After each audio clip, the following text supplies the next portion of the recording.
What's going on, Geeks? You're listening to episode 370 of the Geeks Under Grace podcast. My name's Cody Armour. I'm here with Shelley Nollan. Hello. And Lj.Lowery. Yo. This week, we're geeking out about video game trailers, movie trailers, and TV trailers, and also probably whether or not Christians should consume MA content again. I feel like we talk about that a lot. Yeah. But it'll be very on point for this specific podcast. Yeah. Almost everything is pretty mature in this podcast. We are a faith-based podcast. Don't let this episode fool you. Yeah. Hopefully it'll be more clear getting through all of this stuff. Mm-hmm. But I am kind of excited for some of it, I'm not gonna lie. Yeah. Before we do that, talk about video games we've been playing. LJ, go for it. All right. So I've been hitting the backlog this week a little bit. I am playing the new Fortnite stuff, but in between that, I've been playing... You didn't watch the concert? Oh, I did. I definitely did. It was awesome. Oh, that was neat. I guess I didn't put that in the news, but now Fortnite is going to have a music thing called Fortnite Festivals. Then there's Rocket Racing, which is basically like a racing game, but with like Rocket League cars. And then the third mode is Lego Fortnite, which is going to be more survival oriented, but it's still going to be like Fortnite, but in Lego form. I'm curious about Rocket Racing. I feel like it defeats the purpose. But... Yeah, all that's within Fortnite. I'm excited to try that stuff. But it's all in Fortnite.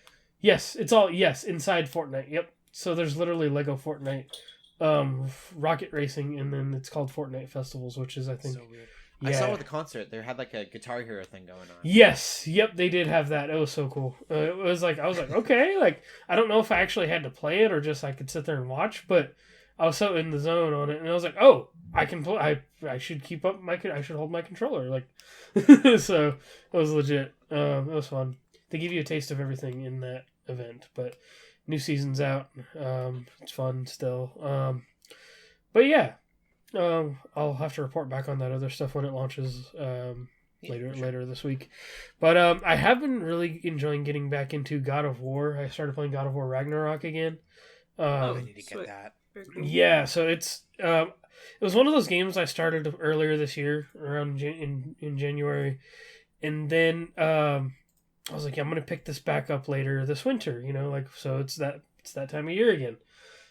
Even though I'm basically in Alfheim again, which is basically like the most nature-filled like realm in the game, so I'm like, oh, I need my snow back. Let me go back to Midgar, and all that, and Midgard and all that, and so, yeah, it's been fun. It's been a real good challenge to go back to. Still amazing game. The other one, I actually picked up off the Steam sale. There was 2 games still on sale after the sale ended. I was like, okay, those are still there. I'm going to get them. So I got Tron Identity and a game called On Guard, which is I think it was a student project.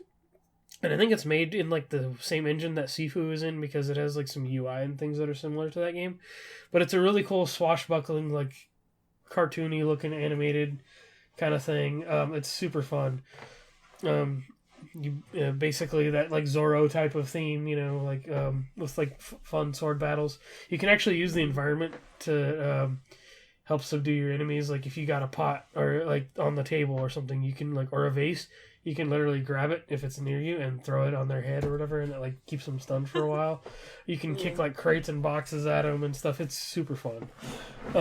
Super fun little game. I'm glad I grabbed that. It was like $10 on the Steam sale. I think I only spent like $22 on the Steam sale this year, so I'm proud of myself. Because there was definitely stuff on that list I got. But yeah, that's kind of it. I feel like I played stuff this week, but not like a ton. So we can move on to whatever y'all have been playing. Go ahead, Shelley. So I haven't really been playing anything new, just playing more of the same old, still playing Persona 3, the game is still nice. Really good. I don't know how close I am to the end, but I'm still just kind of trucking along. Played more Baldur's Gate 3, and Act 3 is kind of rough. Like, not in the sense of, like, it actually, like, it's not, like, bad. It's just, like, oh my gosh, you are over 100 hours in, and you still have so much of the game left, and you just want to beat the game. but there's all this other stuff you like kind of literally don't have to do, but I just like want to do. So like there's companion quests. Then I want to wrap up. Well, that Daniel and I do because we're playing through it together. So, and we were doing one last night, just trying to finish one up, and it's this big fight, and it's really hard. I won't like spoil anything, but like we were getting really frustrated. We had to restart the fight like 3 times, which just kind of feels like wasting time. But what was really more of the problem was that it felt like we were fighting the game more than we were like in the game fighting the fight. Because it wasn't like, I mean, it's a difficult fight per se, but it wasn't necessarily the difficulty of the fight that was getting us. It was the difficulty of the mechanics that the game was allowing us. And there were just, janky times where my husband, the spellcaster, is trying to cast Fireball on there's stairs, and there's enemies on these stairs. And it's not steep stairs, it's pretty shallow stairs, kind of just in this area. And so he's trying to shoot Fireball, and the game, just because stairs are technically not flat, I don't know, it's more my theory, but it just makes it impossible to actually lock on to the exact spot you want. It does the thing where it kind of like you drag your cursor and it gets stuck, and then it like pops. Like, I don't know how well to explain it. There's like, I'm sure there's a phrase for like the actual phenomenon of it, but it's really, really annoying because you're like, I should be able to drop this Fireball right here and hit these 3 guys, but it has to be at this precise location. Yeah, it should be recognizing that elevation or something. Yeah. That's crazy. So that was one thing, and then there's another time where, again, without spoilers, there's one of the big mechanics of this fight is that the enemies will cast darkness, and their whole thing is that they can't get blinded by darkness, so they will spam darkness everywhere, which is a spell. Basically, it blinds you if you're in like the cloud of darkness. But if you're outside the cloud of darkness, obviously you're not blinded because you're not in the spell. In the spell. But we ran into a situation where like I'm the tank, right? So I'm up in the middle. I have like 6 guys on me, as intended, and I'm resistant to fire. So what we like to do is I'm kind of the bait. I get everybody to attack me, then my husband will cast Fireball, and I don't really take much damage because I'm resistant. And they all die, right? Like it's one of our favorite strats. So unfortunately there was darkness around me, not just 6 guys, and so he's trying to cast Fireball on me. But because he has to have like a specific thing that he's like, he can't just choose the area for some reason. Like, he couldn't just cast it over the darkness. Like, it kept saying like, oh, it's path is interrupted. That's weird. So that was really annoying because feasibly the game's logic is thinking, well, you can't see into the darkness, therefore you can't hit any targets in there. But Fireball is a AoE spell. It doesn't need to be targeted on a person or a creature. Right. It can be targeted anywhere, in any area. And it just wouldn't let him target like in or on the darkness that's cloud, even though, it's one of those things where like if this was D&D, it would make perfect sense. Yeah, right? he'd be able to do it. Exactly, because you'd be like, listen, I know I can't see anybody in the darkness, but 2 seconds ago I saw all those enemies running there. But surely, surely I could just aim at the darkness. It's going to hit someone, and it's going to be what I want. And so, but the game just doesn't allow that. So basically, that's what I meant, where it feels like we're fighting the game and the game's mechanics more than actually engaging with the fight. So that's kind of annoying because it's not even a matter of, oh, we need to change our strategy because our strategy doesn't work well against the fight strategy. It's oh, we need to change our strategy because our strategy, the game doesn't want us to do it. And it's just simply because the game doesn't work the way that we want it to, or sort of predict and anticipate that it will. So that's kind of frustrating. Yeah. But I think we figured out strat. It's just the annoying thing is that the strat is basically equipping a single spell and just spamming that spell. So like they're just spamming a spell. We have a counter to spam the spell, and we're gonna see if that works. But I don't like that. That's basically the solution that's offered. Like when talking to friends and online, so you basically have to look it up. And you know, the online does say it's a really hard fight, so at least I feel bad in that way. But it's just, it was just kind of rough. So I wish my enjoyment was going up and up while playing Baldur's Gate, but I think it peaked in Act 2. And we'll see. Maybe when we actually get to the official end game and start doing the final fights, maybe it'll be really good again. But I think right now it's just kind of overwhelming, and it's really easy to feel like I want to like kind of get burnt out. And it's funny because I keep talking to other people too, who either haven't finished the game, they're also in Act 3, or they beat the game, but they acknowledge that they're also kind of getting burnt out in Act 3. Like, I understand why they made it so big, because you're, like, just... I understand why, right? Like, they want to throw all that content in there. But I almost wish that they had Act 1 be the biggest, and then Act 2 is a little more focused, and then Act 3 is, like, really focused, and you like, really just hardline on the story. Then I'd be way more engaged. It'd probably be a lot more fun, because Act 2 was really good simply because there wasn't, like, 1.5 million things and side quests to do. It was pretty focused, all things considered. So it's a little bit weird that the stakes are so high, yet you're kind of expected to be doing all these, like, side quests and things like that. I don't know. I don't know what it is. I was trying to figure out why I'm having a bit of a rough time. And I think it's just kind of a culmination of a lot of those things. Like, it's the mechanics being frustrating, just too much content. I'm a little bit overwhelmed. But it's still obviously a really good game. I'm just, I'm a little bit conflicted about Baldur's Gate. Definitely still want to beat it for sure. It's just, I'm intimidated knowing that the end may not be very close, even if I'm in the last part. So, yep, there's that. And also, the newest patch fixed some things, but broke other things, which of course it does. Every patch does, so that's also a little bit frustrating. But, yeah, and then besides that, I went to a tournament. I played Rivals of Aether. Nice. It was really fun. There's nothing more to really say there. That's cool, though. I am still on the Rivals grind, and Rivals 2 is looking really good. We're getting kind of more information on that. Unfortunately, getting some leaks. I know we're going to be talking about leaks today a little bit, too, in some of the conversation, but there have been some leaks for Rivals 2 as well. And I just feel bad for any dev that gets leaked. It's just, it happens so often now. It's crazy. It's almost expected any, like, big game. And granted, Rivals 2 isn't even that big of a game, all things considered, not in comparison to, like, AAA games. It's still, like, a small indie team, very niche game, right?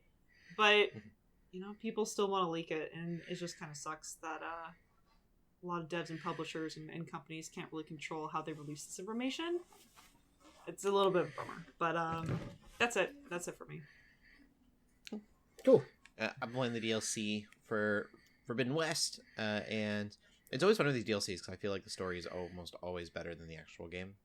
I don't know why that is or how that happens. I think for this one specifically, it's probably because most games now, they want to be so big with their stories, and the DLCs will be this more personal story, and so you're a little more invested in that.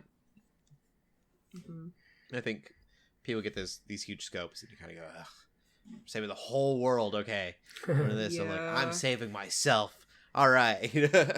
Yeah. Not necessarily this one. It's a smaller group of people that you're saving, but I think it's neat. Nice. So really enjoying that. Am a little excited to move on to a different game, but I knew that if I didn't do the DLC now, I probably wouldn't do it later. So figured pick it up while it's still fresh. I'm still struggling on whether or not I really want to do Cyberpunks, but I love Cyberpunk, so. We'll see. We brought up Ragnarok, and I'm like, that's another game I really, really want to play. It's a good one. Yep. God of War was amazing. Or whatever you want to call it. The other thing I did was D&D, and that was a ton of fun. We've been DMing. This is our 3rd session now. We only play like once a month, and we had a 2-month break on accident because of scheduling conflicts. Yep, per usual. That's the true D&D experience.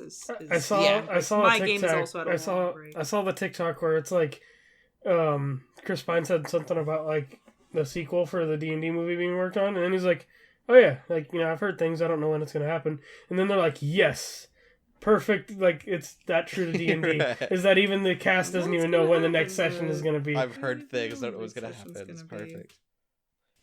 People keep talking. I keep seeing all these posts on that. Kind of a tangent that are like, yeah, we can see them level up, but they need to fight bigger and badder monsters. I want the same exact actors, different classes, like totally different characters. That'd be funny. Same Very actors. funny. That'd be so good. cool. Because it'd be like, oh, a total party switch up. Oh, I rolled a new character. Like, you know? Now, Like, Make the other Chris thing- Pine a halfling rogue. Mm-hmm. And you could do Lord of the Rings sizing to just make him shorter than everybody else. Now the other thing that excuse me. Oh, I had to sneeze, but now I don't. That's so annoying.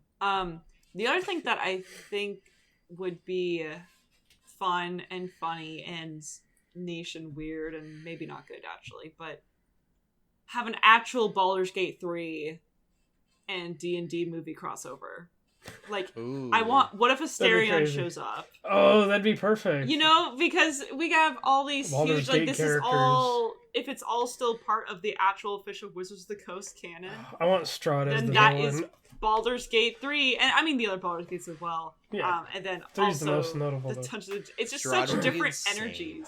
That'd be so cool. Like, even if they mention, like, oh, that big, like, you know, mind flare, like, thing that happened a while ago. Remember that, like, Nautiloid that was flying around and, like, destroyed that city? That's not a spoiler, by the way. That happens in literally the cutscene, Yep. first cutscene of the game. Like, hey, remember when that happened, guys? Like, that was crazy. Like, any stupid reference like that. That'd be great. I'm would not be usually one to like things like that. I just think it'd be funny, specifically Massive because universe. I think it's absurd that they exist in the same universe, like canonically. I think that's crazy that they're both Wizards of the Coast, basically 5e based, like, lore accurate. It's kind lore, of like first Guardians of the Galaxy movie, right? Mm-hmm. All the movies were super serious, and then we got Guardians of the Galaxy, and we're like, what is this? This is Basically, amazing. it's similar. yeah. Yeah, it's just super. I just think it'd be really funny if there was some stupid reference, because it's such a silly movie and it's meant to emphasize the silliness of D&D, but they're still doing, like, big significant things, and obviously in Baldur's Gate you're doing big significant things. So I don't know. Probably won't happen, but that's okay. My selfish little wants. You brought up Strahd. I think that would be pretty crazy. Yeah. Oh, that'd be nuts. That'd be World- so Oh my cool. gosh. That'd be Strahd would be nuts. terrifying. They wouldn't know Yeah. what to do with themselves. Yeah. But yeah, No, I no, think no. totally different party, different actors, or same actors, Different party, classes. different characters. That would really Yeah. be embracing the true D&D spirit. I agree. I think that's the best way to do it. It would be so fun. And I think get more people going, oh, D&D, I can be anything? Cool, okay.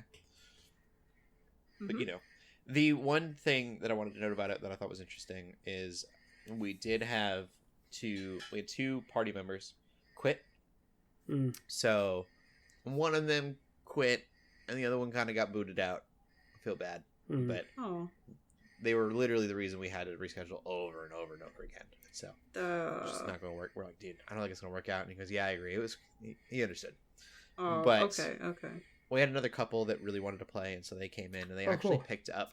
We were going to get them new characters, but the husband was like, man, can I be a dwarf cleric? That would be awesome. And we're like, well, it just so happens that we have a dwarf cleric. That's awesome. Wow. So That works we out. gave them on Saturday. We played Sunday D&D. On Saturday, we gave them a crash course on how to play D&D because they had not played D&D before, Nice. and did a kind of a one shot, but it was more like it was complete improv. Nothing was planned, Oh, okay. and ran them through a little like one shot of it. It was a couple hours of gameplay, just those two characters, so they could kind of understand how the mechanics worked, and it was very ridiculous because anytime you don't plan anything, it's just gonna get wonky. Mm-hmm. But it was fun. They were trying to find a birthday present for someone they knew's cousin, and had to do a whole lot of shenanigans to get an answer about their birthday present. Ended up making it really epic. It was That's really funny. cool. That's They awesome. forged a dagger with moonlight. It's a whole thing. That's dope. It was fun. But yeah, enjoying D&D, enjoying DMing. Co-DMing is a lot of fun, but it has its challenges. It's really hard because if you got two different ideas, you're literally trying to discuss them in front of a party without them understanding what you're Mm-hmm. Yeah. asking each other, and you're writing things down back That and forth. makes sense. Oof. Yeah, That's awesome. but as far as my brain goes, it's been super helpful to have my wife like co-DMing with me, Nice. doing all the logistical stuff while I try to improv ideas and make things work. And I think it's made it a lot easier for me to describe the fight. And that was one thing that I really enjoyed when I was playing in combat, was I would kind of be told how the combat looked. And so it becomes a little bit more livelier than, you roll, you hit, you do this much damage. Which, if I had to do all that stuff, my wife's been kind of doing all that, I can kind of go into the storytelling of it all. That's awesome. Yeah, fun. Also, we made our party cry. That's so legit. Last session. So, super happy that I was able to get it engaging enough that they actually felt emotions. That was neat. D&D it's a cool thing. If you've never played D&D before, you definitely should give it a try. We can get into the gaming news then. Before we get into gaming news real quick, since you're putting D&D stuff. Yeah. I might as well bring it here. I've been playing D&D in my buddy's campaign. Western sci-fi themed, as I've described before. But we did something with the group that I've been a part of doing this with, is called Comics in the Cross. It's available on their YouTube channel now, and we have like a Spotify feed that we're putting everything onto. We did and this was my idea, which was really cool to see my brainchild. Like I'm just a player, but I'm like, what if we do a crossover with this other campaign that has been doing this for like 3 seasons so far, and we just started this year? And like, what if we do like a Flash and Arrow kind of Arrowverse style crossover where we do different nights a week, but we do multiple parts? And so we did this whole thing about how, this portal situation had different players from each session end up in the opposite worlds. And so we scheduled it in a way where everybody who could participate. And it was definitely a thing we did 2 days in a row. It was super fun. A sci-fi Western world mixed with a pretty much classic like D&D themed world. And it worked out so well. And seeing these characters that everybody got to fall in love with. And like, I've been catching up on the other campaign too. So like hearing, like just having those 2 worlds interact with each other was so off the wall and super fun. It's one of those things where it's like, we don't know if this has ever been done before. Like we really don't. I was going to bring up, have you ever heard of did you hear last year, the largest D&D campaign session ever happened? I remember hearing something about that, yeah. I don't remember how many people it was. But it was like a 2-night, yeah. It was definitely a 2-night event we did. It was like 3 hours apiece, and it was just so cool. Like 1,227 players played D&D at the same time. It was at a mall, and they all had their own DMs at these different tables, and they were all playing D&D. That's crazy. And then the story slowly brought them all together, so that all of them were playing against a final boss. Oh, okay, that's cool. That's awesome. Yeah, I did not know. Happened in April. Takes so much coordination. Oh yeah. Yeah. Oh yeah. Planning, I can't imagine. That's crazy. Anyway, so something Definitely like that has been done. That's awesome. I'm gonna look that up. But yeah, so it's just really neat to, have that idea and have the DMs run with it, and it's been really cool to be part of that group because both campaigns are basically sister campaigns, and now they're connected. And we're probably gonna make this a holiday thing, and so it's gonna be like we're saying it's gonna rival the Doctor Who special, as a joke. Let's go. So yeah, that's where we've been. But anyway, since you talked about D&D stuff, I wanted to throw that in there. Yeah. Before I forgot about it. Cool. Yeah, so let's move on to gaming news then. Really both of these trailers we're talking about today. First, we'll be talking about the GTA 6 trailer. Again, big, M tag on this one. Yes. GTA is, it's the infamous, known for stretching the boundaries. Yep, that's for sure. And this trailer does show, it's only like a minute something. This got leaked actually, apparently, by somebody started leaking it. And so Rockstar, this all happened when I was at work today. I feel like I barely got to check anything at work today. And so all of a sudden, like the last hour or so, I'm scrolling through our messages and I'm like, oh, okay, this is podcast news right here.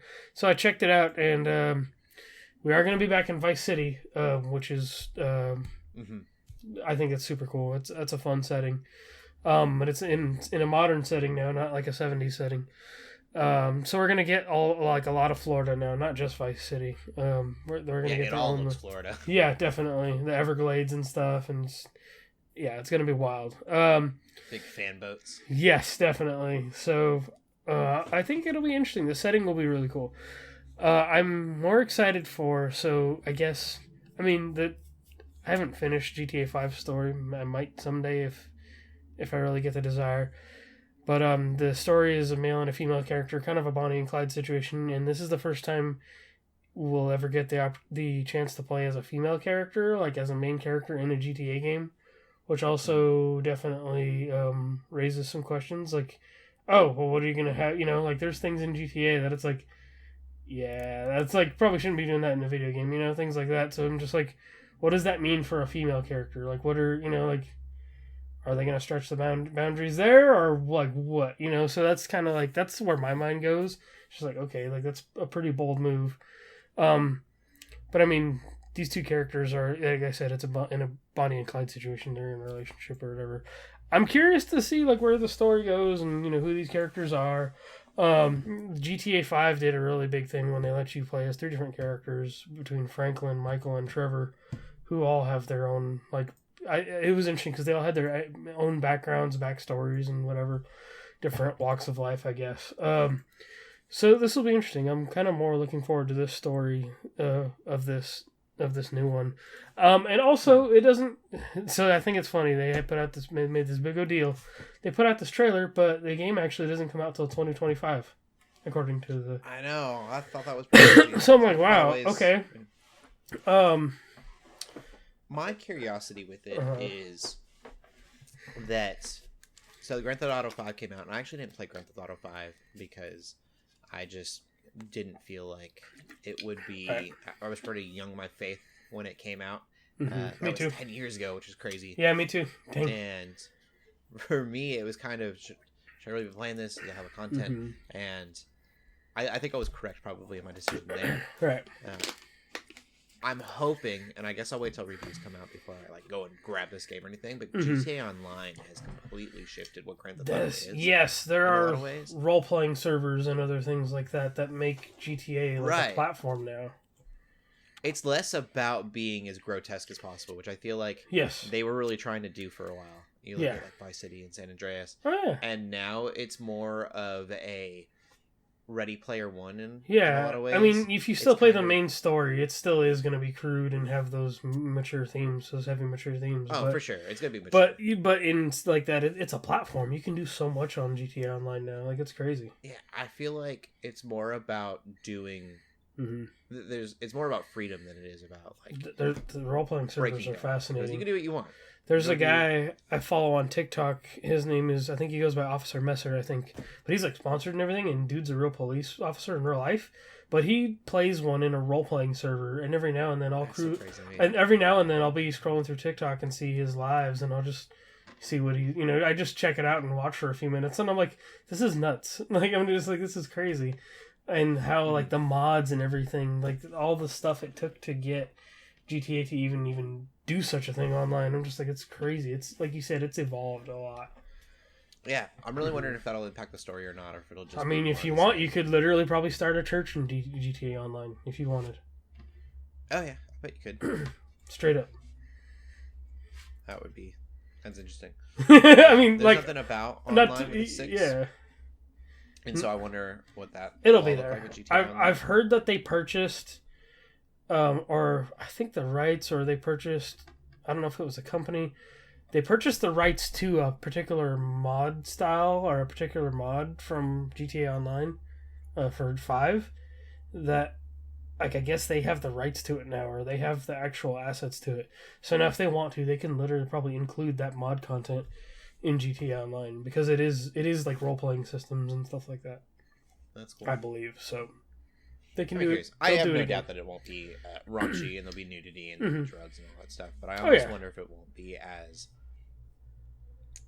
I don't know the word for it, egregious as it's been in the past. Yeah, I think it's always been kind of a commentary on life and like this satire of what our world is. But I think that now the world almost probably would want something a little bit more serious from them. That's more of like a reflection of our world. One of the more creators, like Ready Player One, of kind of like a do more, not do the Yeah, worst. one of the creators, I guess, I think in the last couple of years, they made a comment where it's like, it's kind of been really difficult because of like the world in itself has become a commentary on its own. Like, like Yeah. it's like there's too much. That's so on the nose that it's like, oh, okay.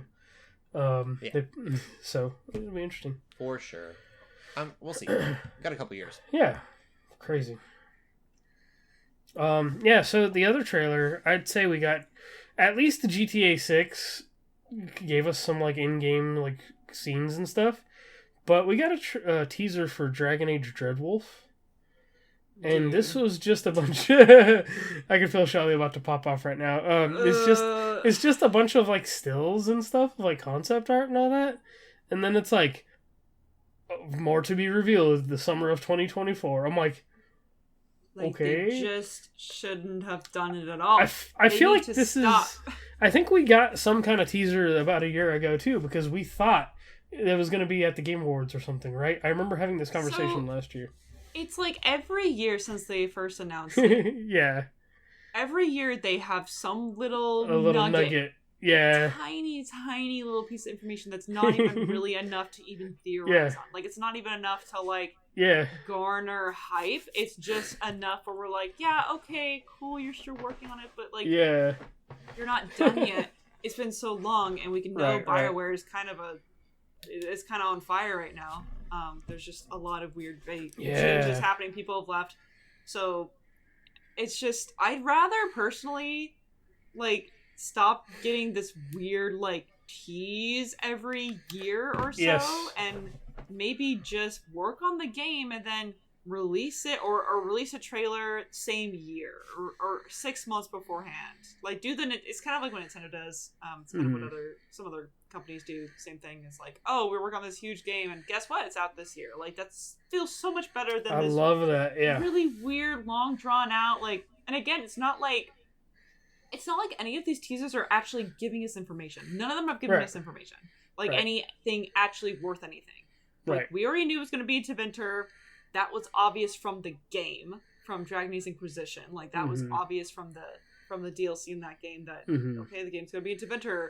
And then everything else, and it's like, oh, well, the Dreadwolf, we know who the Dreadwolf is. And, oh, what could he be, like, plotting? And who could we be playing as? And, like, I think there was, like, I remember, I think they released some sort of, like, art of, like, some of your companions. And I remember, like, one of them was a Canary, and I don't remember the rest of them. It doesn't matter, right? So, and then they released that anime, which is oh, cool, like, maybe this will, like, tie directly into Dreadwolf somehow. And, like, yeah, probably it will. Like, probably there's going to be references to it in Dreadwolf, but my gosh, what a short show. And frankly, quite forgettable. And guess what? That came out last year at this point. Cool. Actually almost a year ago. It was December last year. So, dang. Cool. Now we have a show that no one's going to remember by the time Dreadwolf comes out. Like, that's what I mean. It's like, I don't understand their approach here because, again, none of this is garnering any hype. And it sounds like it's under some development troubles already. So I would think it'd be more worth the resources to just hunker down, keep quiet, let everybody kind of forget about it, and then you have people like me who thinks it's never going to come out, and then would be pleasantly surprised if it does, or you just, people basically would accept, like, oh, it's probably dead, and then if they do kill it, then it's not as disappointing, because then they're not, like, putting out all these hints. I still have the feeling that it's never going to come out, and they're putting out all these weird hints, like, as if it's going to, and I feel like I'm going to get disappointed. Like, don't give me hope. Don't give me hope. But even worse, I think it's going to come out and just be awful. I really don't have any hope for this game, and it's really sad. I would love it to be amazing.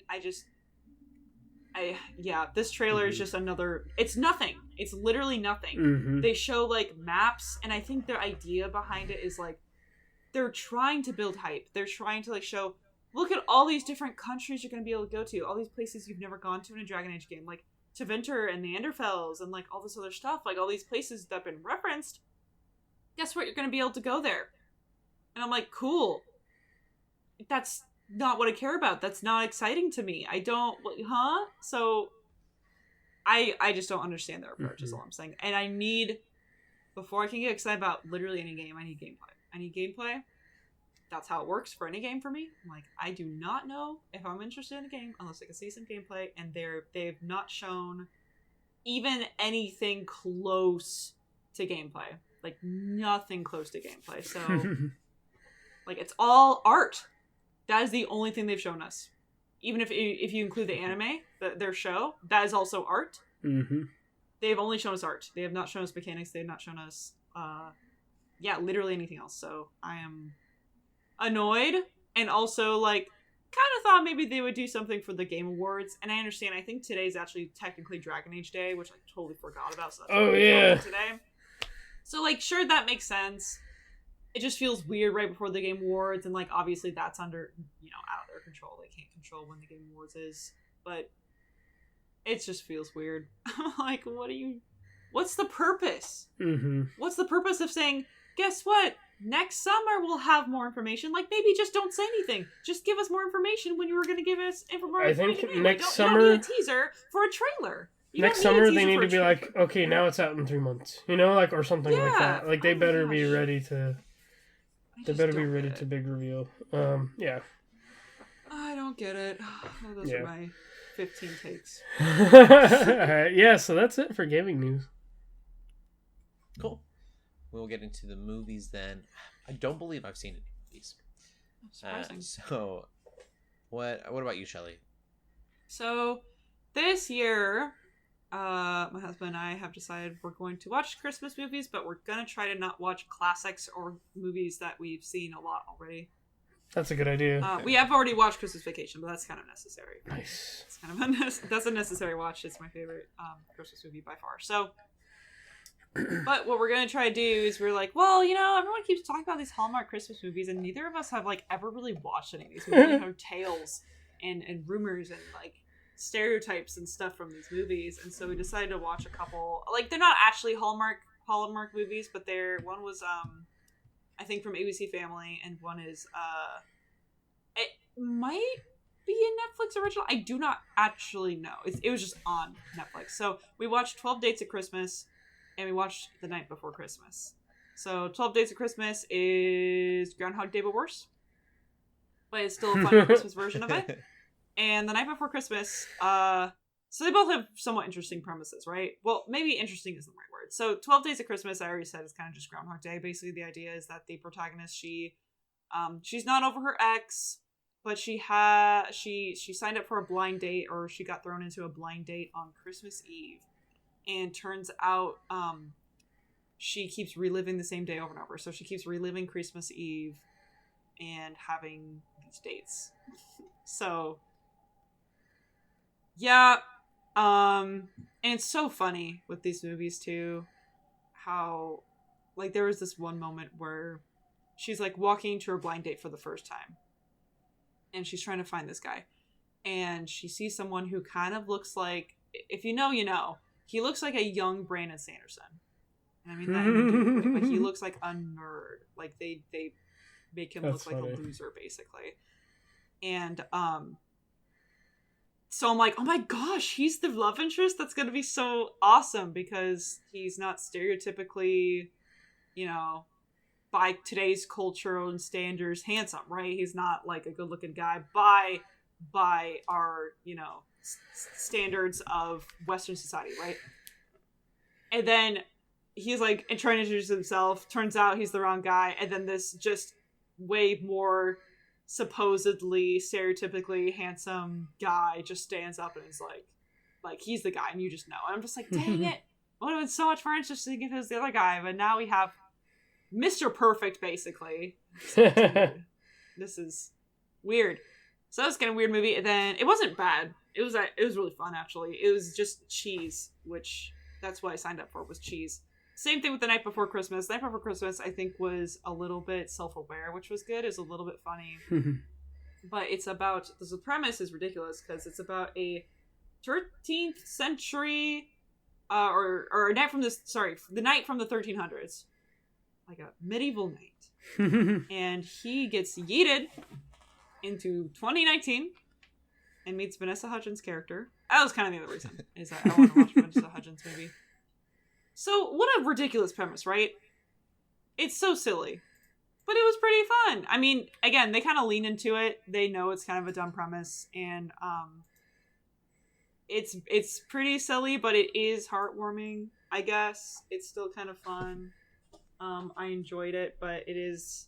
You kind of just have to, like, kind of have that mindset going into it that it's like, this isn't, like, a well-crafted, super deep movie. It's just a romance, right? Like a Lifetime.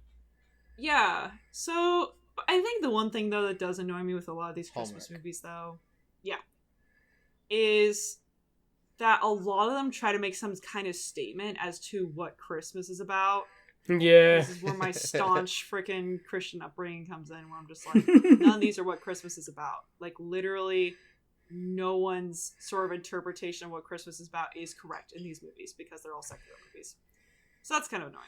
Yeah. From that perspective. That was a conversation. Give a shout out Lux Digital Church because I've been attending there on Wednesdays. Nice.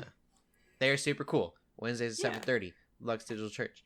And Nice shout out. yeah, they were doing. I guess we were doing whatever you want to call it. The Grinch. They were doing it at the movies, so they kind of cool. did like clips of the Grinch, and then we're doing the sermon around those clips. Mm-hmm. And he mentions how at the end, like, this is what Christmas is really about, and it's like, well, yeah. I mean, there's plenty of good, like, Christian-based kind of movies where, yeah, it is what it's about, and they kind of, like, go over that. But a lot of these movies, a lot of them The Grinch isn't one just of them. aren't. Correct. They tried. Yes, correct. Yep. But it does give you a really good example of what Christmas isn't. So. Yeah, that is true, actually. Yeah. But yeah, I just thought that was Mark it. did a good It's job. kind of funny, but it's also kind of like, man, you just missed the mark. Yeah. But of course you are, because you're not that kind of movie, so. Yeah, because you wouldn't. expect anything You from it. wouldn't. It would be shocking if you. Yeah. I feel like this night in the movie would probably know Christmas better than. So that's the craziest part is we kept making all these jokes. I'm like, aha, this guy is like super faithful because he's a medieval knight. He has to be, but he never, ever talks about it. He never, ever talks about that in context of Christmas. He never talks about it in context of anything, so that was pretty disappointing. This is not historically accurate. But it also wasn't historically accurate because ye olde English is so different from modern English that if you actually pulled someone from there, like, you literally would not be able to communicate, even though they are Wouldn't be able to understand them. Yeah. You actually could not understand each other because words are so different. So, like, you kind of have to have some suspension of belief, but I just... That one, I agree, Ashley. I was just like, oh, he's super Christian, because everyone was in that era. But no, apparently not. At least he doesn't talk about it. He knows, Not him. Christmas, so That's That's funny. funny. That's one of my favorite things about Last Kingdom is they will show like Wessex, but they'll show the Old English spelling, and it's still like English letters, but it doesn't say Wessex. It says something totally different. But it's supposed to be. It's in modern tongue would be Wessex. That's funny. It's cool. Yeah, the language is totally different. LJ, what movies did you watch? I also watched Christmas movies, but first I guess we need to be watching the Christmas I stuff. have a recommendation. I watched it last year, but they have a cheesy Christmas movie on Netflix called Love Hard. It's with the comedian Jimmy O Yang. And it's a terrible plot. Like, it's about this girl who goes to visit this guy that she only knew through, like, an app. And so, like, he technically, like, catfished her. Like, because he posted in... But it's this plot where she gets, like, stuck there or for some reason, I guess. And, the classic holiday, like, romantic comedy plot, Like, it's a super awkward premise, but I enjoyed it. That was last year, I think I talked about it, but just wanted to throw that one in there again. The other movies I did watch, definitely not, like, super traditional Christmas movies either. Candy Cane Lane I watched with Eddie Murphy that just came out on Prime. It's not very good. It's okay. It's very mid. It probably even a little bit below mid. There were some enjoyable moments, but it's a 2-hour movie also. So, like, I feel like it kind of overstayed its welcome. It wasn't as funny as it could have been, especially with Eddie Murphy. It was fun. There's, like, definitely better movies you could watch than Candy Cane Lane. But I was like, okay, it was fine. Like, I was like, I'm not mad that I watched it, but I'm also like, yeah, I probably never will again. The other movie I actually enjoy so much more. I've watched it multiple times over the course of since it's been out. But I watched Four Christmases, and that's with Vince Vaughn and Reese Witherspoon. And that movie's still super funny. A good romantic comedy movie. The only thing I kind of got tired of is Vince Vaughn still feels like he's like playing the same character he always plays in every movie. Which I feel like that kind of got old because I'm like, okay, like he's really, to me, he's not really that funny anymore. I don't know. It's just like, okay, I've seen you do this a bunch of times.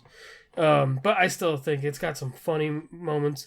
It's super relatable because it's like, especially, you got to, every family deals with that. Oh, we're going here for Christmas and all this stuff. And so they basically go, within the course of a day, they go to 4 different places for Christmas, and each of their like families, like parts of their family. I think it's a super funny movie. I watched it on Max, I think I did. But I recommend Four Christmases if you've not seen it before. There's some funny moments. Like Vince Vaughn comes from this like family of dudes that like are MMA fighters or whatever. So you can just literally stand there and get put in a chokehold out of nowhere. Jon Favreau plays in it as one of the MMA dudes, and it's so funny seeing him in it. A lot of really good cameos too. A lot of good actor cameos. So I do highly recommend Four Christmases. That's a really good movie. So that's what I've been watching. I'm definitely gonna watch 1 or 2 more before we wrap up our podcasting for the year. Yeah, so that's it for me. We'll get into the movie news then. Go ahead, Shelley.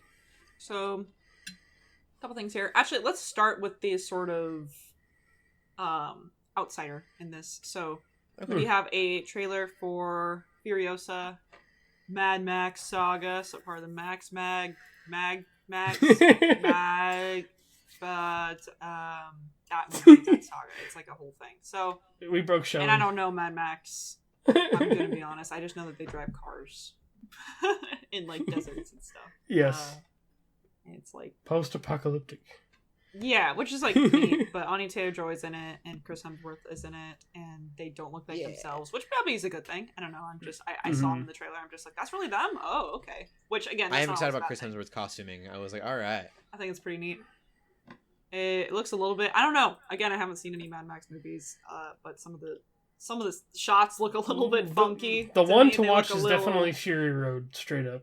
Yeah. I think you would enjoy Fury Road, Shelley. A lot of it prides itself on being practical effects, and they do some crazy things with practical effects. There's some really good scenes in that movie. It's that really contrasts with this trailer, and I'm hoping that maybe they fix some of the CGI in this trailer, because there's a little bit of this that feels very Speed Racer to me. And that was like the whole point of Fury Road, was how practical they could get with all these shots. I need to find out if the same director's doing this one. And it looks so CGI in this and cartoony. Because if it's the same director, he wouldn't. I feel like he wouldn't do that. Oh no, George Miller is directing it again. Okay, he's directed every Mad Max movie. Okay. So I saw a lot of comments that were saying that the trailer for Fury Road looked really CGI heavy, and that they were able to clean a lot of it up when the actual movie came out. And hopefully that's the case, but time will tell. I wonder how long this trailer's been in the oven too, with like the strikes and everything. Yeah. So I wonder like how long they've been waiting to show that, or maybe couldn't get the time to work on it like as much as they wanted to. So right. Yeah, we're in a phase where I think all the news is trying to get out like for next year before like next year gets here. So I think that's kind of what we're dealing with right now in gaming and movies and everywhere else. A lot of news coming. But yeah, I'm excited. I've consumed everything Mad Max related pretty much over the course since I was a kid. Sweet. We'll see. Yeah. I'm not sold yet. Yeah. Again, that's a bit of an exception because we can move on to Godzilla. Way more interesting. Yeah. Oh my gosh. So Godzilla.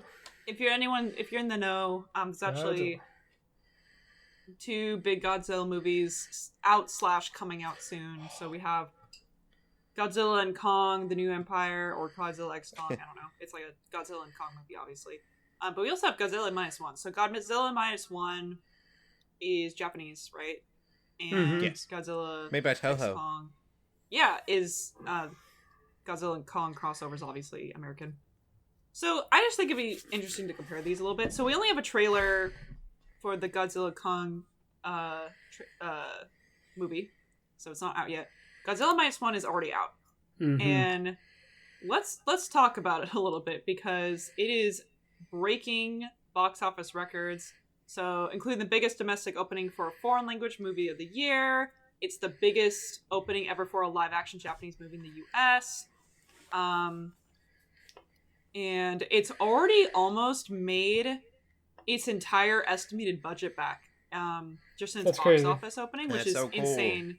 So, but then when you look at it, it says, estimated budget of 15 mil, which, I mean, on paper sounds like a lot, but when you compare to other movies, like, I think, did you look up how much Godzilla and Kong is? So Godzilla versus Kong, the first Versus one Kong, that came out okay. like a couple years ago, that was 155 to 200 million dollars. Cool. So compare that to 15 million. That Dang. is Quite a bit so crazy. And from what we can gather, they've made back already supposedly around 11 million. So like they've almost completely, and obviously there's no sign of stopping. Like, I'm gonna go see this movie for sure. This movie looks freaking amazing. Mm-hmm. But It looks that's just so crazy good. to me. It's like, and it looks better. I'm gonna be completely honest. It looks better. Like, Yeah. visually. The Godzilla looks terrifying. I don't know, maybe that's where they put all their money. But I think it can kind of create a bit of a conversation with how Hollywood is so obsessed with throwing so much money at movies. Whereas I Mhm. feel like movies from, especially outside America, as of late, and maybe just ever, And into from what special I'm seeing. effects, like Yeah. the stories of movies have not. I was just talking to an older couple. I wait tables, and I was talking to an older couple today about there haven't been a lot of good movies for a while. And when they Mhm. say good movies, they're not worried about special effects because they're not really into that kind of thing. They just mean story. And so like they're movies with story in the United States have kind of become non-existent. We got lucky with If you Guardians of the ignore Galaxy Spider-Verse. 3. Yeah, the Spider-Verse was good. And I mean, those are things that they wouldn't have watched, obviously. No, for sure. Mhm. They probably wouldn't have seen Barbie either. I get it. Yeah. I brought up Oppenheimer. Totally They hadn't makes seen sense. Oppenheimer. I think they should. Ooh, I need to watch that still this week. But- Okay. You kind of like Godzilla Minus One. Probably they really got deep in the story because that was the only way they were going to make a good movie with $50 million. Yeah. And then you got Godzilla and Kong. That they're like, we don't need a good story. Just make it look really cool. Yeah, exactly. One is, you could just tell, like, just because you throw money at something doesn't mean it's going to be better. And who knows, maybe this new Godzilla and Kong movie is going to be really good. Who knows? It looks be great if cheesy as But heck. it's just, But- it's just... I'm excited for it, but not the same way I'm for Minus One. I'm more excited for Minus One. This Mhm. $50 million For sure, movie. Minus One looks so This looks great. like an Avengers-esque, like Yeah. Mhm. it's got Ant-Man Quantumania vibes with Godzilla and Kong in it. Oh, no. That's not good. Yeah, I'm hoping it's better than Quantum Mania, but yeah, I get what you're saying. I don't know if it will be. It looks so silly. Godzilla running at what is it, 200 triloton? See, the first one was definitely silly, but there were some really cool moments I liked in that too. So it's just like, that's definitely a popcorn flick. Mm-hmm. And it is Yeah. it is crazy seeing both of those movies come out like pretty close together too, because in a few months we'll get the other one. Yeah. It's really weird that they can't nail this down to me. So we watched the first Godzilla movie, and there was like 15 minutes. Mm-hmm. I believe it was actually 8 minutes of Godzilla Mhm. actual footage in that movie, and it was all story driven, but the story just wasn't that great. Mm-hmm. And so it's almost like they took a 180 and they're like, they want more Godzilla. That's all we're going to give them. And they just kind of threw story out the window in the last few movies. Godzilla 2 did really good. I loved Godzilla 2. Godzilla I think 2 it was had a good. good story Mhm. to it. And you got a little bit more of the fighting. And it was kind of best of both worlds in that way. Godzilla vs. Kong was definitely like, you guys want kaijus fighting? Mhm. We'll give you kaijus fighting. And we loved it because that was all we wanted for that movie. Yeah, But I think yeah. now, it's Minus One is doing Godzilla and Kong a disservice. 'Cause Yeah. we're like, oh, that's what a Godzilla could be. Why don't we do that? Mm-hmm. It almost seems like we took a wrong turn. And then it looks Yeah. it looks With like our this. kaiju. It looks like this new movie too. This new Godzilla vs Kong thing. It's like, oh, it's a Kong movie, but he's getting his butt kicked, so let's call Godzilla. Like, that's pretty much what it is. It seems like, anyway. There's an anime made by Polygon, and I think it's Polygon, on Netflix. Mm-hmm. Not the newer anime, there's an older one. And yeah. The older one. That's confusing. Godzilla is that's a spoiler. They're in the future, and it's super cool. Yeah. Yeah, I just think this combined with especially like these really big Hollywood ones, specifically I'm looking at Disney, like really looking at Disney just spending so much money on mediocrity. Mm-hmm. And it's not paying well for them. So I think they're finally realizing that. And at least I hope so. I hope things like this where it's like, hey, you can make a really good movie with $15 million. Yeah, you absolutely can make a really good movie with $15 million. You can make a really good movie with even less. That's unfortunately how capitalism works. So like freaking Western America over here, people will only make, organizations and companies, like especially ones as big as Disney, are only ever going to make decisions based on money. Unfortunately, maybe that's not how it used to be, but that's kind of how it is now. So maybe they're starting to realize, hey, they're just losing so much money. It's not necessarily because they don't make a lot of money in the theaters. They're still making a lot of money in the theaters. It's just the fact that their movies are so expensive in the first place, like, is crazy. Because if they got 11 million on a box office opening, which they've had, right? Mm-hmm. That is just so not as good to them if they paid 200 million for a movie. You know what I mean? So I'm hoping this incites some change. It's not like we necessarily need cheaper movies. We just need good movies that the resources are allocated better, right? Because that's kind of the vibe I'm getting from Godzilla -1, where resources were allocated a lot better. Feels like there's a lot of heart to it, whereas Godzilla and Kong feels just super capitalistic. Mm-hmm. It just feels like what you said. It's like a popcorn movie, but it's like, my gosh, do you need to throw that much money into a popcorn movie? I don't think you do.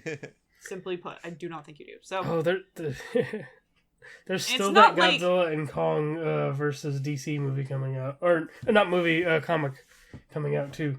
So they're definitely milking that for all. Milking it for everything they can. Yeah, and it's not to say I want people to be paid fairly. I just don't think that's the difference here. I don't think it's all that money is going to the actual creators or the artists or the story writers or things like that. I don't think that's actually. That would be a question. How much is a CGI artist in Japan getting paid compared to CGI artist in? I'm sure there's a conversation there too that we're not digging into. But... Right. It's just basically that's my biggest question. Yeah, for better or for worse, where is that money going? How is that money getting allocated? Why is one so much more expensive than the other to create a difference in quality? That's mostly my question. And like, who knows? Maybe that'll reveal something on the Japan industry side. Maybe they'll reveal something on the American industry side. But it is such an extreme difference that I think it's a good conversation. So anyway, maybe one of us will eventually watch Godzilla -1 and talk about it, and then eventually Godzilla and Kong will come out. But besides that, I have until Wednesday to go see that in theaters. -1. Nice. Okay. I might try. Actually, that is our movie news though. Was just Godzilla stuff, and then Furiosa, which we talked about. Mm-hmm. We will go to TV then. I haven't seen any TV either. I don't know what I did this week. I feel like I've watched something and then I'm just forgetting it, but none that I can think of. So, Shelley, you hadn't seen anything either? No.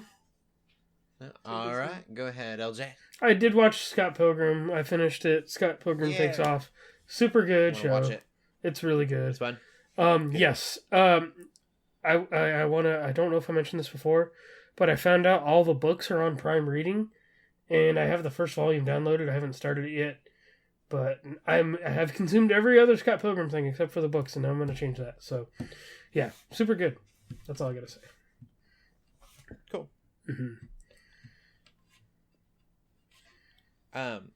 I just did some quick math because I was curious. Going back to the movies, 15 million is 7% of 200 million. Cool. Wow. Dude. Yep. I've been really into numbers lately. Sounds like Godzilla and versus Kong -1 on that one. I want to bring this up. later. Oh man, nope, I can't find it. We need to get into TV news. I have another really random stat, but I think it's really cool that I'll bring up in a minute. But I'm stalling right now because I need to find it first. And I'm not gonna be able to find it quickly, am I? No, it's cool gaming stat. Anyways, we got a trailer for The Boys, and these are all MA shows, but Amazon kind of released a bunch of stuff for us. So we got The Boys season 4, and it's very much about politics and like the fall of the United States and how like politically we need to fall. And I thought that was really, really interesting. Because it's going to be happening in an election year, right? Is it an election year? I think so. Pretty close to one at least. So, yeah, The Boys does that. I mean, that's what they've all been about, is creating divisiveness and shock value and all of those things. But I was like, wow, you're actually like kind of walking into some dangerous territory. I thought was interesting. The Boys is not for the faint of heart. No, it's not. It is not just rated MA. It is. It's heavy. It's trying to find that line, and it crosses it over and over and over again. So gotta keep that in mind. It does. There is some really good writing in it, as far as just it does make you kind of think about the culture that we live in. It's very much it's doing what Grand Theft Auto used to do, and it makes fun of the culture in a lot of ways. And but it takes it far. So keep that in mind. Another show that I'm a little bit more excited about, but I found that stats. I'm going to do that first. Totally unrelated. I just like stats lately. Actually, I'll get through the news and then I'll tell it at the end of the news. I don't know stats. Keeping suspense, so you have to listen to the very end. Yeah. We have a Fallout TV series, and it looks like... It looks so good. It looks like Fallout. Yeah. I mean, literally, if you gave me a trailer and then you're like, yeah, we like made a live action remake of that trailer, I would, oh, that totally makes sense. It looks so much like a Fallout game. It does. It really does, from head to toe. Like the bear thing. Yep, and the Brotherhood of Steel armor, the power armor, and all that. The blimp from the Brotherhood of Steel from Fallout 4, isn't it? Like, there's just all these little Easter eggs too. Like, if you've definitely played the games, you'll like know what those things are. The director is calling it Fallout 5. I love that. That's a bold move, Cotton. Cool. I love that. Which would be such a crazy way to do media. No one's done that yet. Like, could you imagine if you got Spider-Man? Well, I mean, Spider-Man's a bad example. I was thinking 1 and 2. But you got Jack 2 and 3, and then Jack 4, which they kind of have a Jack 4 half of it. If their Jack 4 was just a TV show or a movie, and you had to watch that, and then the next one was a video game. Yeah, movie, TV, and games. It would be cool if we had something that was like the first one was a movie, the second one was a TV show, third one was a video game. Yeah, and then one of my favorite most recently, like, favorite actors, Walton Goggins, is in it, and that dude, like, he's the mutant that doesn't have like a nose in that trailer. That's who he's playing. You could tell it's him. I'm excited for him and to see, like, yeah. And Fallout 4 the Fallout series definitely has some humor, like, so I think hopefully they'll like it looks like they might throw some of that in there, like, it definitely looks like it's not going to take itself too seriously. It's got that whimsicalness to it. It kind of does. I was actually more surprised at how serious it was taking itself. When I think of Fallout, I think of even like in Fallout 4 how goofy everything was. It was everything so ridiculous. And so I was like, oh, so this looks like it might have some like good serious moments to it. So yeah. I'm excited. I think it could be really. Yep. Main character is a vault dweller too. I think that's super cool. Like, they're just going like with a game plot, like, which is, I'm like, okay. Yeah. Perfect. Okay, cool. I forgot The Boys will be coming out sometimes 2024. Fallout's got a better date. It's got April 12th. I'm so excited. That's like sooner. That doesn't feel far away at all, which is also kind of scary. No, definitely not. Like, I don't even want to think about April. I'm not even done with December yet.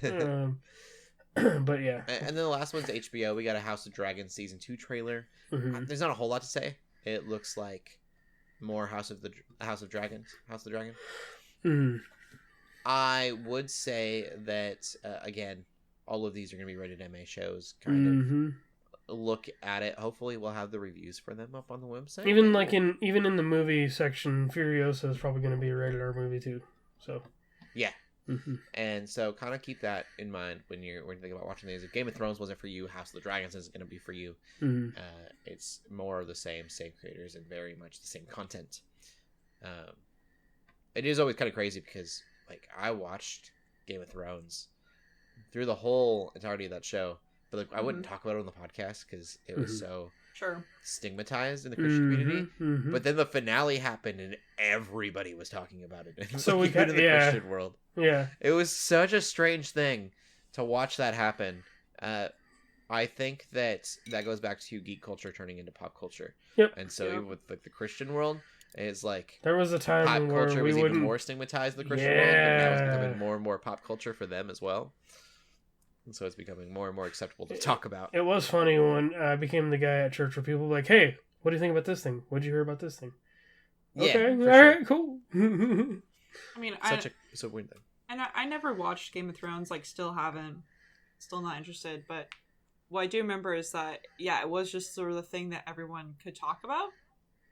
And even my boss, I remember, he was like, "Well, we don't really have like water cooler talk anymore. So if there's something that everybody's watching, everyone's doing, everyone wants to get in on that, so we can have those sort of conversations." Which I'm like, you know what, I like super respect that. It totally makes sense, and so it becomes kind of a phenomenon like that. I think to a smaller degree, that kind of happens whenever there's a new Stranger Things season. I don't think it's quite the same level, but it's. I remember like when the most recent Stranger Things came out, and everyone was like talking about it.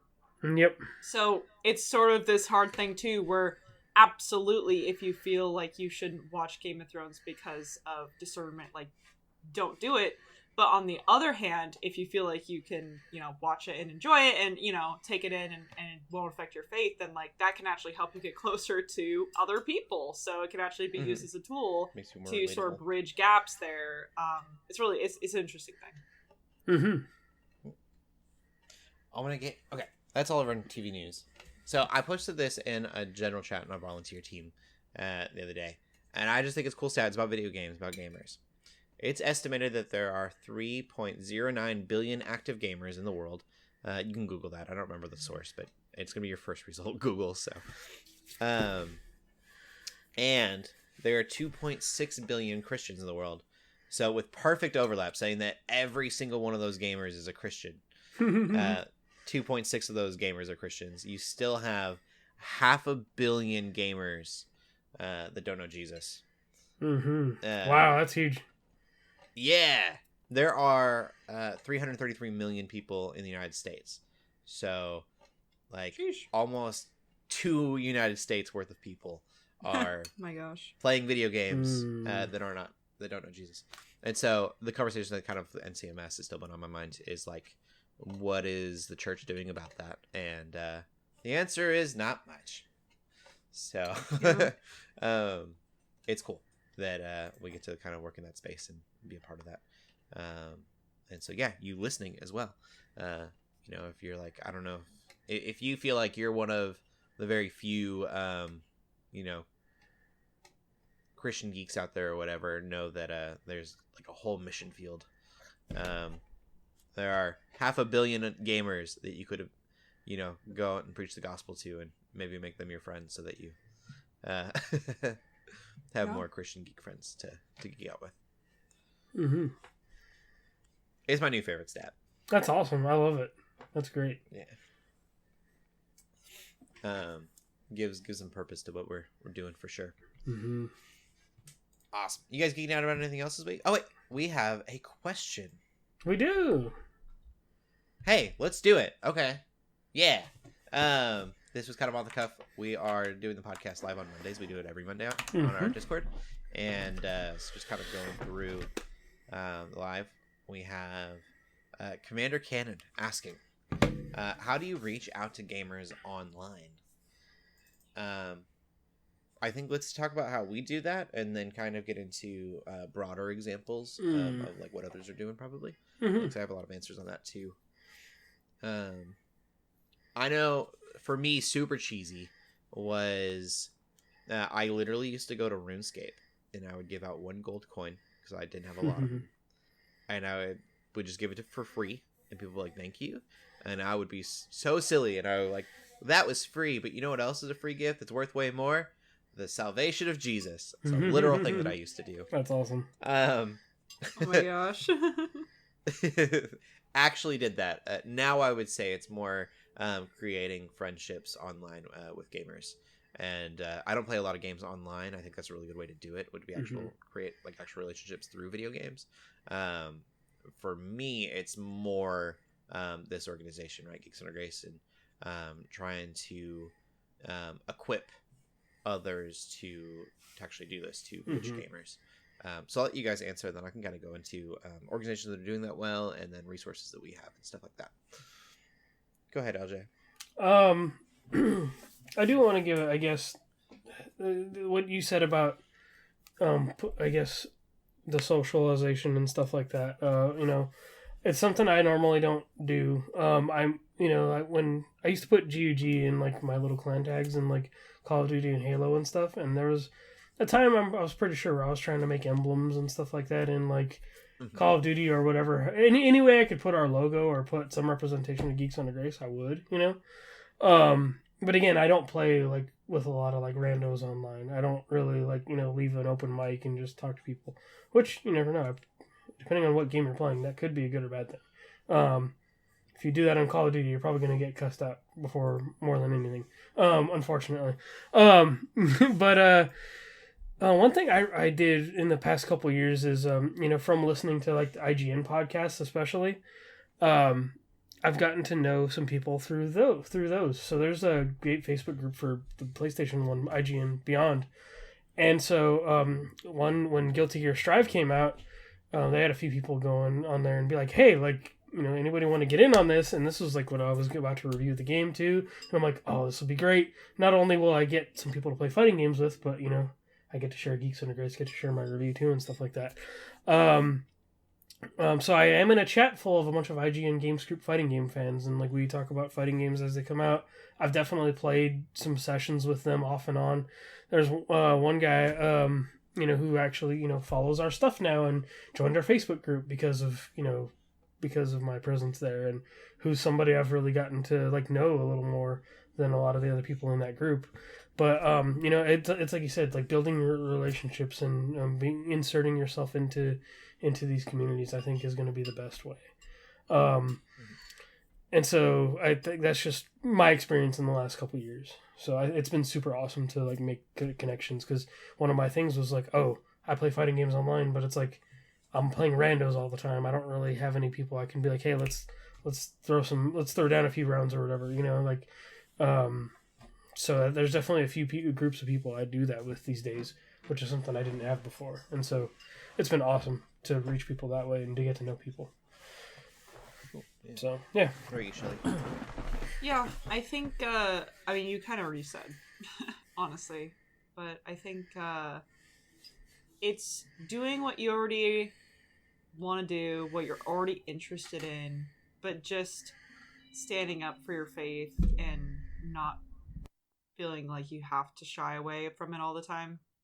Like, you don't even have to, like, don't necessarily, like, be, like, super, you don't have to be super in the face about everything. Like, oh, yeah, well, I'm doing this because I'm a believer. Like, you don't have to necessarily do that, but just, like, for me, my example is, if you're already into a hobby, you're already into something like a game, and you join a community for that game, it doesn't even necessarily have to be, like, an online game, for example. It could be just, like, there's so many different Discords and, forums, Twitter groups. Like, there's so many different online groups and spaces for that. Just they're celebrating different games, right? Mm-hmm.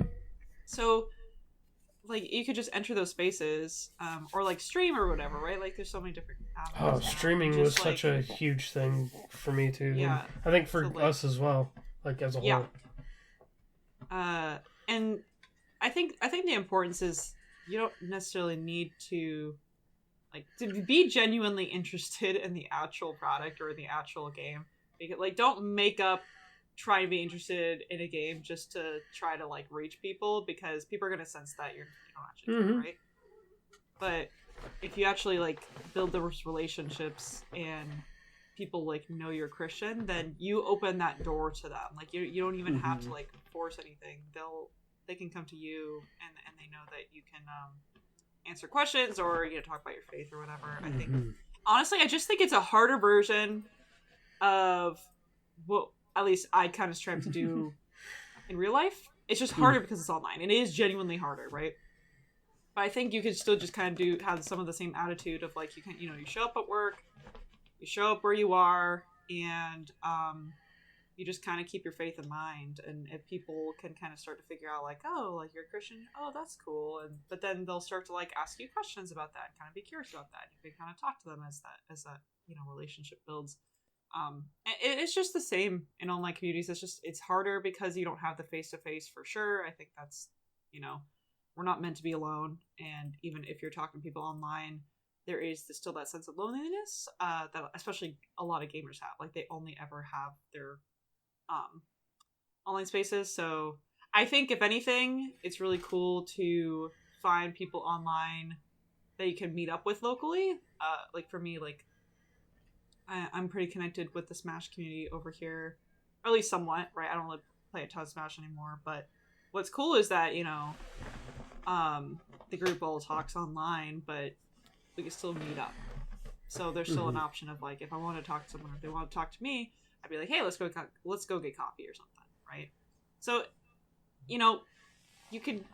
I think there's options to reach super far away people, but I think there is a lot of folks who live closer to you than you think. And granted, I live in a city, so maybe you actually legitimately live in the middle of nowhere, in which case, sure, maybe your only option is literally to only ever communicate online. That's fine, that's valid, but I just think there's so many gamers in the world, like Cody just said, there's probably some close to you. And so even if you meet them online, there's a chance that you could actually like meet up with them in person. Like, don't just go meeting strangers per se. I just mean like maybe find a local gaming group. Those exist. Like I know in Seattle they exist. There's a ton of them where there's just like, hey, these are Seattle area gamers, and we have interest in these games. That's a super easy in, because then you could just like you're already interested in the games, and you all live in the area.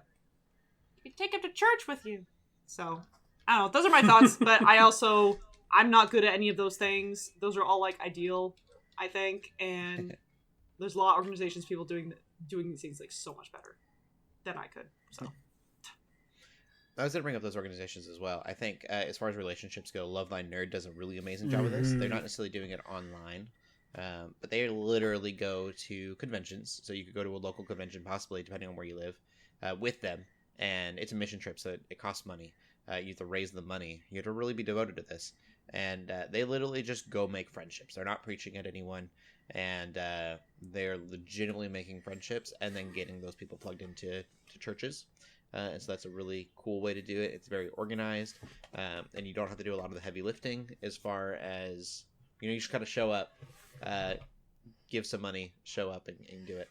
I mentioned Lux Digital Church earlier. And that's a church online.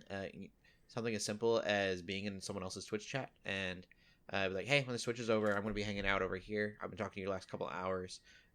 You want to keep talking? We can talk in that chat. And kind of invite someone to a digital church such as Lux Digital Church. I always go back to, if you want to feel plugged into the church, like capital C Church, get volunteer. And there's so many different opportunities to volunteer at your local church. Both of those organizations I just talked about, there's opportunities to volunteer here at Geeks Under Grace. You can go to geeksundergrace.com/volunteer, I believe, and we've got a list of ways that you can help out here at Geeks Under Grace if that's something that you'd be interested in. And I think you always got to think kind of broadly with it, right? So everyone wants to be the person that goes out and then they evangelize to a specific person, and they've done that job, and they kind of forget it's a bigger picture. Sometimes playing a smaller role in that, planting those seeds can make all the difference in the world. So there's a lot of different ways, a lot of different opportunities. Hopefully we answered the question well, and gave you a few different options that you could explore, because if one doesn't work for you, you can always check another one. But I think at the end of the day, it's all about relationships rather than preaching. It's about creating a friendship with somebody, and then them seeing that what they like about you is actually maybe the Holy Spirit and not just you. So yeah, that would be my sense. And there's a lot of other organizations out there too. I named 2 of them just because they're my faves. But if you ever need more resources like that, you can always reach out to us at Geeks Under Grace, and we'll get you plugged in wherever you are trying to get plugged in at, as far as those organizations go. Always be happy to do that. And get you plugged in here as well, of course. All right. We'll end the podcast there, everybody. LJ, where can they find you at? You can find me on Twitter and Instagram under LJ the Paladin. And you can find you where, Shelley? You can find me on Twitter at TheShellShock24. Cool. You can find me on Instagram at Cody Armour. Keep gaming, keep praying, and God bless. Bye. Peace.